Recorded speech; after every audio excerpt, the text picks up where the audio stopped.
How to use news in trading. Markets are influenced by multiple factors. The major ones are economic, financial, and political factors.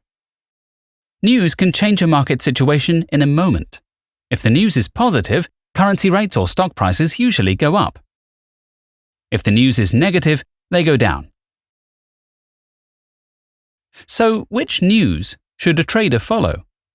The first point of interest is economic releases or economic news. These are publications of various economic reports and statistics, such as gross domestic product, unemployment, inflation or interest rates, retail sales, and other data.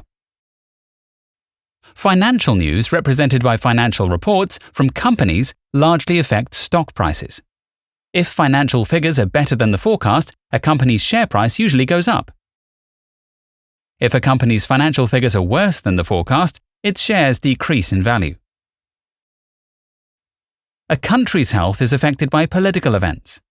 Elections, revolutions, impeachments, death of political leaders, and other events that may cause political instability, so it's important to follow political news.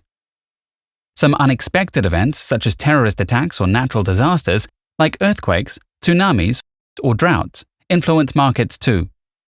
Keep in mind that the market's reaction to a news release usually lasts from 30 minutes up to 2 hours, but sometimes it can last for 3 to 4 days. You can follow our smart news feed that accumulates news from multiple sources in the market analysis section on the left-hand side panel. In order not to miss the most important releases, scan an economic calendar. On our platform, the economic calendars are located in the market analysis section on the left-hand side panel. A detailed instruction on how to use economic calendars is available in the How to Read Economic Calendars video. We wish you a pleasant trading experience.